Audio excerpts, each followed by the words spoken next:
Isang mataas na leader ng NPA patay sa engkwentro sa Northern Samar. 50 raw na fighter jet nagpakawala ng GPS-guided smart bomb sa nadiskubring kampo umano ng mga NPA sa Palembang, Sultan Kudarat. 3 sunog daw ng mga katawan na recover. Mabel, muling sinubukan ng Philippine Air Force ang bangis ng F-A-50 jet. Makaraang naghulog ito ng isang GPS-guided smart bomb sa bahagi ng Daguma Mountain Range, Sultan Kudarat Province, kung saan nadiskubre ang isang malaking kampo ng mga NPA.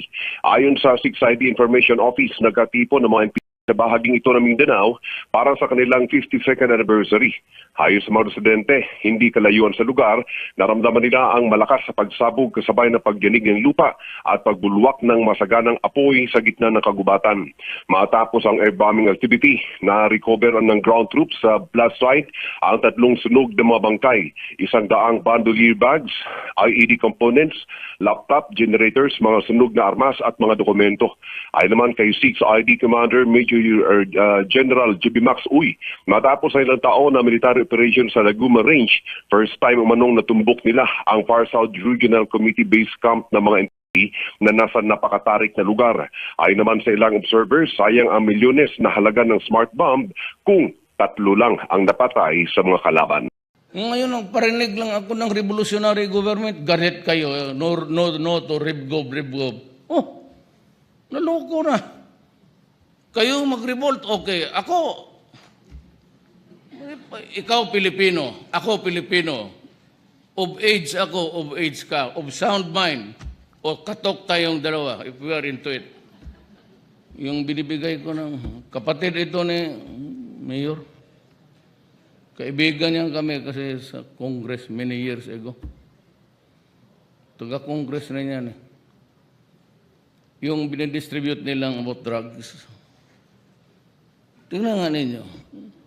Of all the characterization of the drugs by the United Nations, International Narcotics Control Board, ang shabu ang pinaka, because heroin, cannabis, cocaine, they're all extracts or derivatives of opium.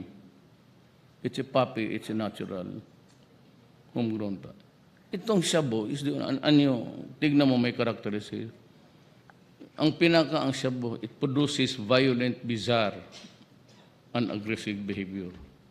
Kasi nasabi ko na ako, katagal ko na, lumalaban talaga yung mga yan. Kaya na naman matay. Why the children?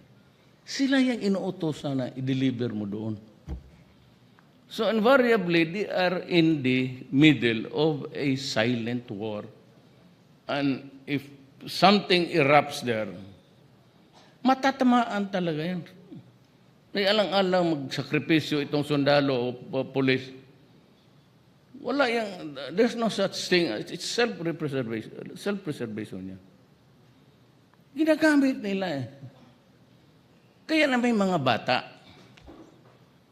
It does not mean to say that I do not want to make it public, but there is a son sa Davao.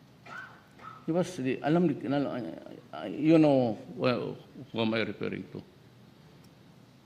He got hit sa yung paglabas ng shabu.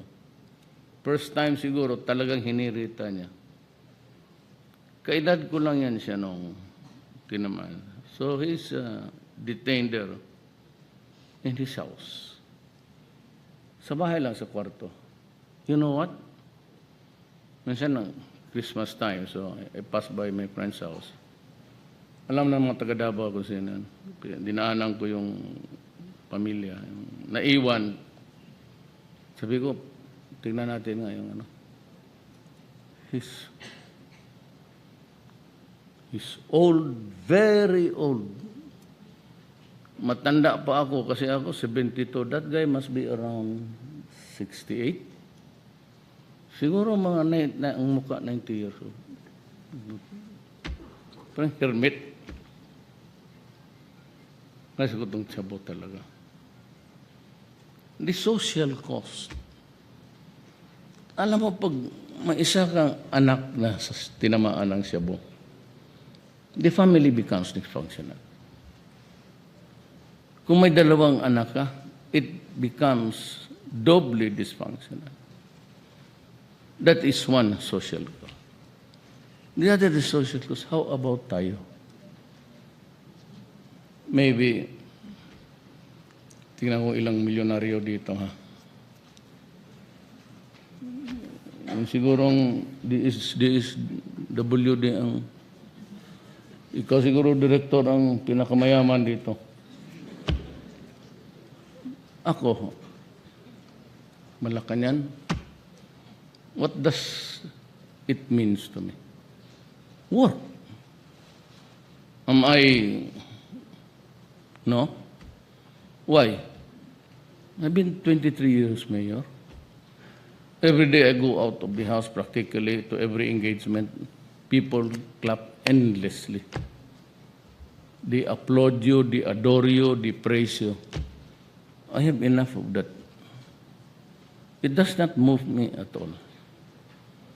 Trabaho, well, because I swore to God and to the Filipino people. And those were the basics. Corruption, drugs, but I'll talk to the enemies of the state. Kaya pinag-usapan natin, now, itong MIMN, we have to hang on to it. They are the mainstream, the moderate. They represent the moderation of the Moro people. Under demands, very simple. Just correct the historical injustice. You know, because bago tayo pumasok, itong putang inang Magellan na to, kung saan-saan umabot. When he came before 1521, a century before, or half of the century preceding, ang Mindanao, Islam na. So pag hindi ka marunong mag-Mindanao, mag-Maranao, Iranon, Tausog, hindi pagkat Katoliko ka, lalo na hindi ka taga roon. And that happened during the time forcibly taken over itong mga coastal. They were not able to penetrate the entrails of the Spaniards. So when the Americans came, plus Christianity na yun, and the Muslims, hanggang ngayon, tigas talaga. Why? May poste na sila eh. And what is that post? Islam.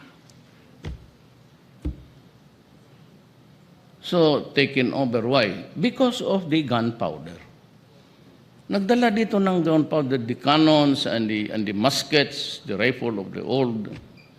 Sila yung hindi ka pa makalapit, tinatamaan ka. Because the rifle and gunpowder, which propelled that steel ball to the hearts of the Moro. Kaya lang nanalo. But when I said, come to Mindanao, because it is the land of promise, nagbaban. My father is a Cebuano, but my mother is a half Maranao. Yun ang, pag hindi mo ito inariglo, after drugs, yung terrorism. Terrorism in Marawi. Sinabi ko na sa inyo noon pa. Every day, as a matter of fact, I was raising the signal, do not force my hand to declare martial law in Mindanao, because I will do it. And the time that when I was in Marawi, I declared martial law.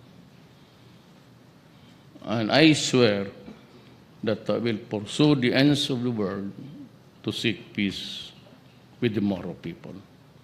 Pero itong putletsing itong